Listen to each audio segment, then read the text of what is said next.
अस्सलाम वालेकुम। इसराइल का पहला वजीर आज़म बेन गुरियन था जो ज़ायोनिस्ट पार्लिमानी पार्टी हगाना का सरबराह भी रह चुका था।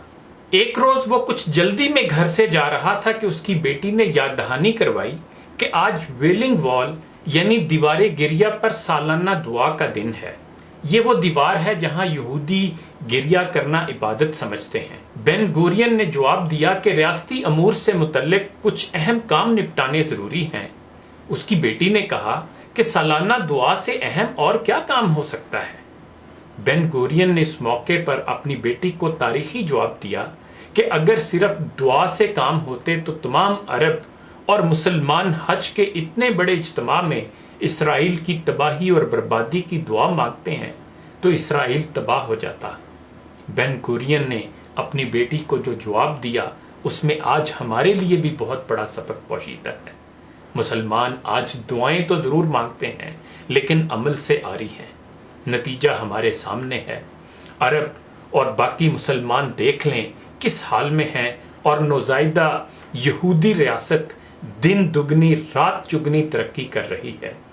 फिर बेन गुरियन ने अपनी बेटी को कहा कि मैं रियासती अमूर तय करके शाम को दुआ में भी शामिल हो जाऊंगा। 1 अरब 40 करोड़ मुसलमान इस 60 लाख की आबादी वाले मुल्क के सामने बेबस हैं और आहिस्ता आहिस्ता उसकी शराइत पर ताल्लुकात इस्तवार करने की फिक्र में हैं। याद रखें, कोई भी इंसान अपनी बुज़दिली की वजह से मौत से नहीं बच सकता। इकबाल ने खूब कहा था, फजाए बदर पैदा कर फरिश्ते तेरी नुसरत को, उतर सकते हैं गर्दों से कितार अंदर कितार अब भी। और कहा कि आज भी हो जो इब्राहिम का ईमा पैदा, आग कर सकती है अंदाजे गुलस्तां पैदा। अगर सिर्फ दुआओं, इल्तिजाओं और मुज़ाकरात से मसाइल हल होने होते तो ना बदर जाना पड़ता, ना उहद, ना खंदक और ना बाकी तमाम जंगें लड़नी पड़ती। अल्लाह के नबी सल्लल्लाहु अलैहि वसल्लम से बढ़कर सुलहजू, अमन पसंद और हिकमतकार कौन हो सकता है। लेकिन दुनिया का असूल है कि लातों के भूत और शैतान के चेले सिर्फ बातों से नहीं मानते, असाना हो तो कलीमी है कारे बेबुनियाद। और हम मुसलमान ये भी याद रखें कि अब्बासी हुकूमत के आखिरी दौर में एक वक्त वो आया जब मुसलमानों के दारुल खिलाफा बगदाद में हर दूसरे दिन किसी न किसी दीनी मसले पर मनाजरा होने लगा। जल्द ही वो वक्त भी आ गया जब एक साथ एक ही दिन बगदाद के अलग अलग चौराहों पर अलग अलग मनाजरे हो रहे थे। ये भी कहा जाता है कि एक मनाजरा इस बात पर था कि एक वक्त में सुई की नोक पर कितने फरिश्ते बैठ सकते हैं। दूसरा मनाजरा इस मौजू पर था कि कव्वा हलाल है या हराम। तीसरे मनाजरे में ये तकरार चल रही थी कि मसवाक का शरई साइज कितना होना चाहिए। एक गिरोह का कहना था कि एक बालिश से कम नहीं होना चाहिए और दूसरे गिरोह का ये मानना था कि एक बालिश से छोटी मसवाक भी जायज़ है। एक मनाजरा ये था कि असहाबे कुहफ के कुत्ते का रंग काला था या सफ़ेद। अभी ये मनाजरे चल रहे थे कि हलाकू खां की क़यादत में तातारी फ़ौज बगदाद की गलियों में दाखिल हो गई और सब कुछ तहस नहस कर गई।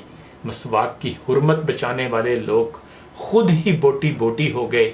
सुई की नोक पर फरिश्ते गिनने वालों की खोपड़ियों के मीनार बन गए जिन्हें गिनना भी मुमकिन न था। कव्वे के गोश्त पर बहस करने वालों के मुर्दा जिस्म कव्वे नोच नोच कर खा रहे थे। आज हलाकू खां को बगदाद तबाह किए सैकड़ों बरस हो गए, मगर कसम ले लीजिए जो मुसलमानों ने तारीख से रत्ती बराबर भी सबक हासिल किया हो। आज हम मुसलमान फिर वैसे ही मनाजरे सोशल मीडिया पर या अपनी अपनी महफिलों, जलसों और मस्जिदों के मेंबरों से कर रहे हैं कि दाढ़ी की लंबाई कितनी होनी चाहिए या फिर पाजामा की लंबाई शरई एतबार से कितनी होनी चाहिए, मुर्दा सुन सकता है या मुर्दा नहीं सुन सकता, इमाम के पीछे सूरह फातिहा पढ़ना जायज़ है कि नहीं।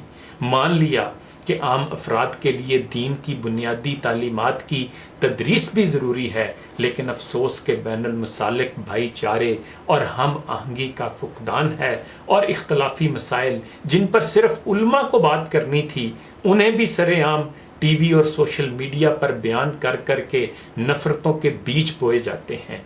اور ہر مسلک صرف خود کو درست اور دوسروں کو باطل سمجھتا ہے۔ فرقے اور مسلک کے ہمارے جھنڈا بردار صرف اور صرف اپنے اپنے فرقوں کو جنت میں لے جانے کا دعویٰ کر رہے ہیں، اور دور حاضر کا ہلاکو خان ایک ایک کر کے مسلم ملکوں کو نیست و نابود کرتا ہوا آگے بڑھ رہا ہے۔ افغانستان، لیبیا، عراق کے بعد شامی بچوں کی کٹی پھٹی لاشوں کی گنتی کرنے والا کوئی نہیں ہے۔ بے گناہوں کی کھوپڑیوں کے مینار پھر بنائے جا رہے ہیں۔